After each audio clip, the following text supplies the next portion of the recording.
अनुज ने अनुपमा के लिए पैदा कर दिया एक और दुश्मन। नमस्कार दोस्तों, स्वागत है आपका आपके अपने चैनल हंग्री स्पिरिट्स में। हंग्री स्पिरिट्स देख रहे सारे दर्शकों का मैं अंजू शर्मा दिल से स्वागत करती हूँ। तो अनुज के लिए अनुपमा जो है सो है, उसकी भलाई सोचना, उसको प्यार करना, यही अनुज को आता है, मगर विजडम कम दिखाई देती है। अब भी अनुपमा की भलाई करने जा रहा अनुज फिर से अनुपमा के लिए बुराई कर गया। ये जो बुरा किया है अनुज ने, इसका खामियाजा अनुपमा को भुगतना पड़ेगा, जैसे पहले भुगतना पड़ा है। बात करते हैं पहले वही निवेदन, जिन्होंने अभी तक चैनल को सब्सक्राइब नहीं किया है कर लीजिए, साथ में दोस्तों बेल आइकन दबाइएगा ताकि आपको हमारे वीडियोस के नोटिफिकेशन मिलते रहें। पहले आध्या और आज तोशु आई हेट यू मम्मा ये कहते हुए सुनाए गए। तो एक मां के लिए इससे बड़ा शब्द कोई हो नहीं सकता। मां जीते जी मर जाती है। पहले आध्या के लिए यानी कि छोटी अनु के लिए अनुपमा मरी इतने साल पहले, 5 साल पहले।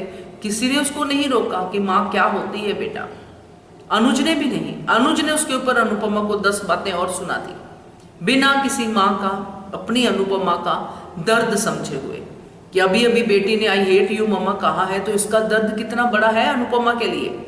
आज जो अनुज माँ का दर्द समझने के लिए तोशु की बेल करवाने जा रहा है, क्या उस समय उसको उस माँ का दर्द समझ में नहीं आया जब छोटी ने सबके सामने आई हेट यू मम्मा कहा था? डेफिनेटली नहीं आया। आज उसने तोशु को बेल करवा के छुड़ा दिया कि आज मुझे माँ का दर्द समझ में आ रहा है। और तोशु को बिना जाने, क्या वाकई अनुज तोशु को नहीं जानता कि तोशु अब क्या करेगा?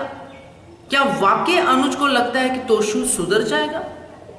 क्या वाकई अनुज को लगता है कि अनुपमा मेरी इस बात को अप्रिशिएट करेगी? अगर ये सब वाकई लगता है अनुज को, तो अनुज अनुपमा को समझ ही नहीं पाया। ये सेल्फ सेंटर्ड अनुज ही है जो सिर्फ अपने अंदर ही देखता है कि मेरे अंदर जो अनुपमा बैठी है, मैं जिस अनुपमा को प्यार करता हूं, वो एक कमजोर लेडी है जो बेटे को सजा देने के बाद खुद को सजा देते रहने तक जो जाएगी, वो सजा को सहन नहीं कर पाएगी। मैं उसके दुख कम करूंगा। अनुपमा के दुख अगर कम करने हैं अनुज कपाड़िया को, तो जो अनुपमा कहती है उसको सुनना पड़ेगा। अनुपमा अनुज को कहती है कि आप मूव ऑन हो जाओ, मेरी जिंदगी में इंटरफेयर मत करो, ये सुनना पड़ेगा।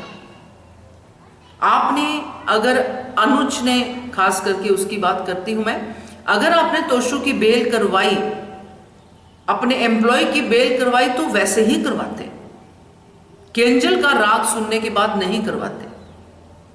मगर आपने तोशु की बेल इसलिए नहीं करवाई, आपने इसलिए करवाई कि आप सोच रहे हो कि मैं अपनी अनु को और दुख नहीं दे सकता। तो ये जो दुख अब दिया है, ये दूसरा दुश्मन जो पैदा किया है, जो अब अनुपमा को कह रहा है I hate you mamma, shame on you mamma. ये जो दुश्मन है ये आध्या से भी डेंजरस है। आध्या तो अभी बच्ची है, सुधरने के चांसेस है, मगर इसके कोई सुधरने के चांसेस नहीं हैं।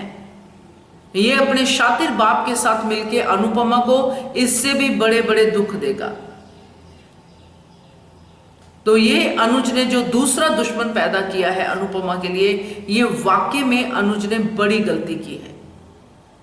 पहले को तो ठीक कर नहीं पाया, दूसरे को पैदा कर दिया। क्या जरूरत थी वहां जाने की, बेल करवाने की? छाती ठोक के आया है कसूरवार तोशु घर पे, चोर तोशु घर पे।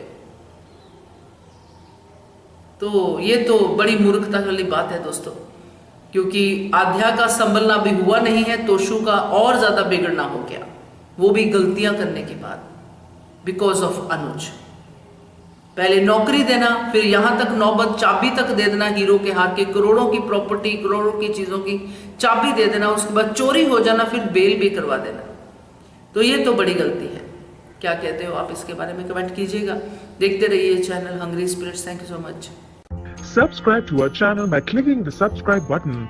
Click the bell button and enjoy the latest uploads from our channel.